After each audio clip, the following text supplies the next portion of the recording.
Good morning, children. Today we're going to continue our lesson Bhuvana Vijayam. Do you know what it means? Yes, ma'am. It means world victory and conquering the earth. Very good, Nitya. But here, Bhuvana Vijayam was not a battle. It was the name of the royal court of Sri Krishna Devaraya, the great emperor of Vijayanagara Empire.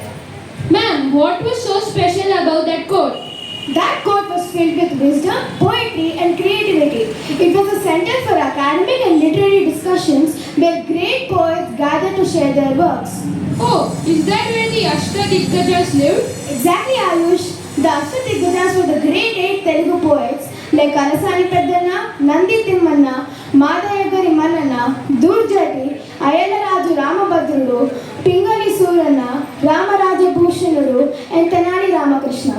They were known as the elephants of the 8 directions, symbolizing knowledge and strength in literature.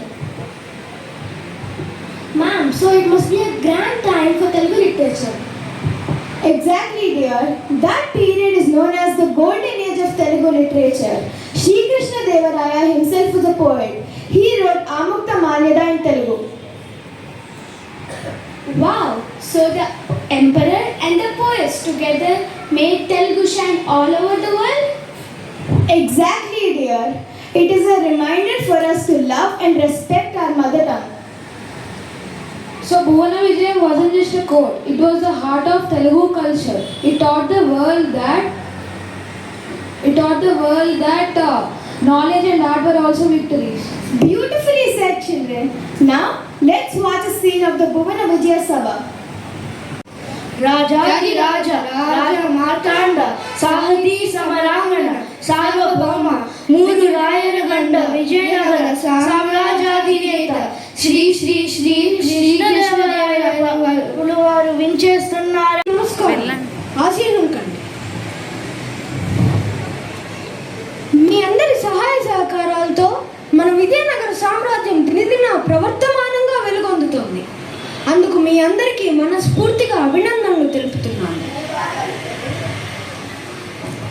చిత్తం రాజేంద్ర, కవిచంద్ర మీతో నేటి భువన విజయ సభను ప్రారంభించాలని నా అభిలాష. మీ ఆలోచన నిజమే పెద్దనామాత్య. కానీ ప్రభువుల ఏలుబడిలో ఎన్నో భాషలు ఉండగా తెలుగు భాషపై ఇంత మక్కువ చూపడానికి కారణం ఏమిటో? అదేంటి సూర్య కవి, మందార మకరందాలు జాలు వారే తెలుగును ఇష్టపడని వారుందురే.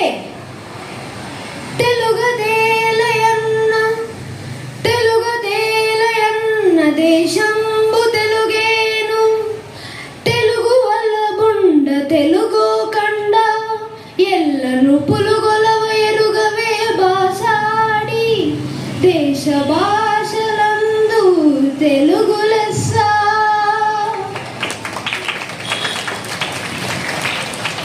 మరి ఇంతటి మన తెలుగు భాష మీద ఎవరికైనా ఎందుకు మమకారం ఉండదు?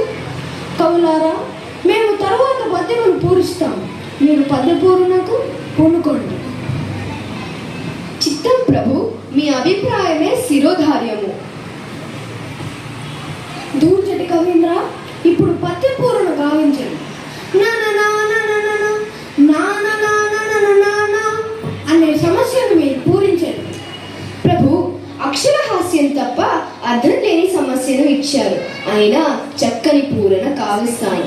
నిను నిను నిన్ను నిన్ను నిను నిన్ను గనిలయ తాళ సంగతుల గాన కళా పరిపూర్ణ మానసంబున పలుకుని రాగముల మోదములల్లచు పలుకులిటులన్ నననా నాననా నాననా. బల శ్రీకాళహస్తీశ్వరుడి వరప్రసాదం కవిత్వంగా పొందిన దూర్జటి భువన విజయ కవులను చూసిన జానపదులు మన కవుల కావ్య సాహిత్యాన్ని, మన సభ గొప్పతనాన్ని కూర్చి పొలంలో పని చేసుకుంటూ కూడా లయ తాళానికి అనుకూలంగా మిక్కిలి సంతోషంతో కూని రాగాలను అల్లుకునే స్థితిని కళ్ళకు కట్టినట్టు ఆలపించితివి.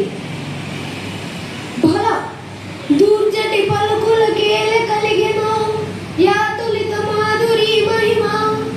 జానపదుల సొత్తు జానపదం అని చాలా చక్కగా చెప్పారు రామకృష్ణ కవి. తదుపరి మీరే వంతు. మేక మరియు తోక ఈ రెండు దత్త పదాలతో ఒక సీస పద్యం చెప్పండి. మమ్మల్ని పాలించే మహారాజా, ఇదిగో ఈ నా పూరణ. మేక తోకకు మేక తోక, మేకకు తోక మేక తోక, మేక మేక తోక. మేక తోకకు మేక తోక, మేకకు తోక, మేక తోక, మేక మేక తోక. మేక తోకకు మేక తోక, మేకకు తోక, మేక తోక, మేక మేక తోక. మేక తోకకు మేక తోక, మేకకు తోక, మేక తోక, మేక మేక తోక.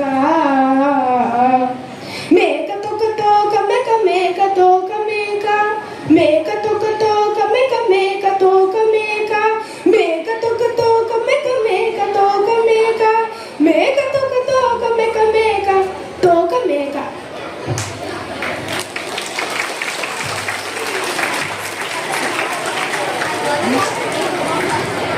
ఆహా, మీరు సామాన్యులు కాదు రామకృష్ణ. ఏమేమి మేకల కాపరి మేతకై మేకలను అడవికి తీసుకుపోతున్నాడా? ఒక మేక ముందర పోతుంది, ఒక మేక వెనుక భాగాన తోక ఉంటుంది, ఆ తోక వెనుక మరొక మేక పోతుంది.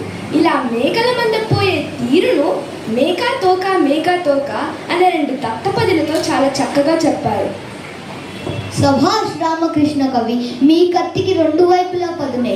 మరి ఎందుకే మీరు వికట కవి అవ్వారు? అవును, బహు చక్కగా పద్యపూర్ణ గావించారు. మహాప్రభు, ఈరోజు భువన విజయ సభను తెలుగు గొప్పతనాన్ని తెలిపే చక్కని సాహిత్య నృత్యంతో ముగిద్దామా? తిమ్మన కవీంద్ర, తెలుగు గొప్పదనం